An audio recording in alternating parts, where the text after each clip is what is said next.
À votre écoute. Coûte que coûte. À votre Écoute, coûte, que coûte. anima sana. In corpore sano. Un esprit sain dans un corps sain. L'esprit, c'est elle. Et le corps, c'est lui. Docteur Michel Simès. Et Marina Carrère d'Ancos.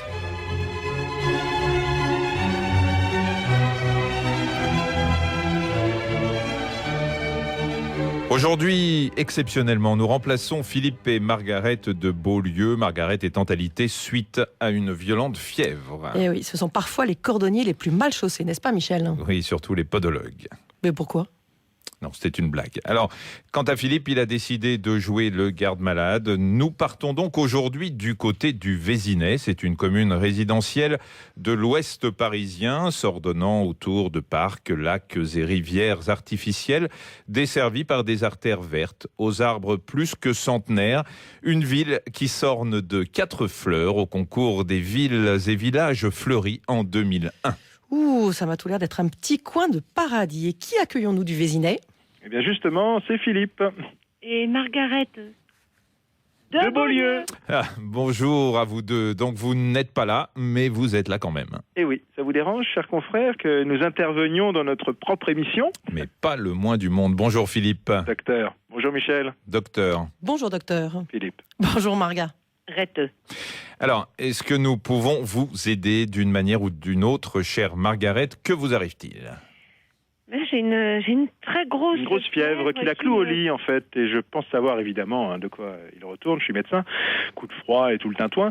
Mais Margaret est adepte de 2 avis, sinon rien. Voilà, d'où la raison de cet appel. Alors, si vous pouviez juste la rassurer.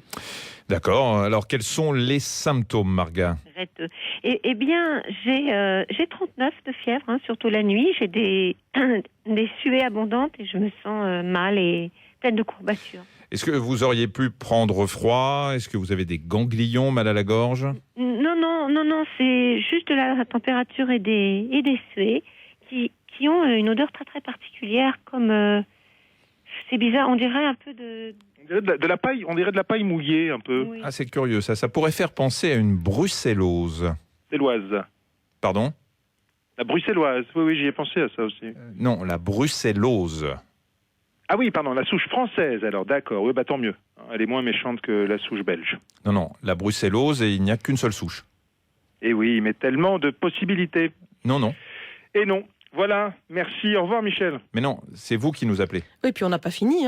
La brucellose, c'est une maladie qu'on appelle aussi la fièvre de Malte. C'est une maladie d'origine animale qui peut se transmettre à l'homme. Vous avez un animal malade dont vous auriez touché les excréments ou bu le lait ou inversement? Il y a Dietfried, mon dog allemand, mais je n'ai pas touché ses excréments. C'est un mâle? Dietfried, quand même, c'est clair, non? Du coup, je doute un peu de vos capacités à établir un diagnostic, cher confrère. Écoutez, docteur, je vous suggère de pratiquer une palpation au niveau du scrotum de votre chien pour vérifier qu'il n'y a pas de grosseur. Ah, si!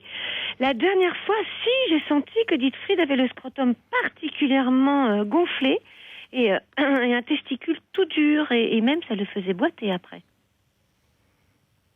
Allô? Oui. Allô? Oui. Mais dis-toi, il me vient une pensée, là, Michel. Docteur, Il n'y a pas de... Ah zut, comment on dit déjà?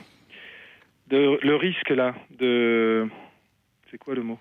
C'est pas transmutation, l'autre mot. transmission interhumaine. Voilà. Alors, c'est très rare, mais ce qui m'étonne quand même, c'est que généralement, c'est plutôt une contamination du bétail vers l'homme, parce qu'on manipule plus les excréments à la ferme, les pies, et puis on consomme le lait, etc. Mais dans le cas d'une infection canine, la contamination vers l'homme est rare. Comment dire? Il faudrait vraiment un contact très, très étroit. Allô? Oui. Allô? Oui, Vous en pensez quoi, Philippe? docteur. Eh ben, alors, je pense, moi, que du coup, ça peut pas être ça, voilà. C'est intéressant. Et vous pensez à quoi alors? Non, je pense que c'est juste Non, ça va, je veux juste prendre ma petite piqûre de cortisone, un potage, et au lit, hop, devant un bon DVD, et lundi, ça ira mieux. Voilà. Et pourquoi de la cortisone? Parce que ça donne la pêche et puis tout ça. Ouais, enfin, c'est pas la panacée non plus. Ah non, c'est beaucoup plus que la panacée. C'est pour ça qu'il faut quand même faire attention. Hein. Voilà, merci à vous deux. Et puis on reprend le relais lundi. Voilà, merci. Vous pensez quand même aux antibiotiques pour la brucellose parce que ça peut être très dangereux. Hein. Oui. Allez, au revoir, merci. Il faut faire attention aux animaux.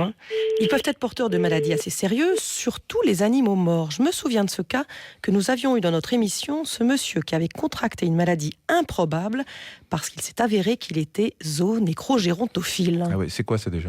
Eh bien, comme son nom l'indique, le zoonécrogérontophile déterre les animaux morts de vieillesse pour s'accoupler avec eux. Eh oui, avoir un animal, c'est bien, mais il faut savoir garder ses distances. Alors, je conseille d'ailleurs à tous les gens qui possèdent un animal, par précaution sanitaire, de le faire piquer.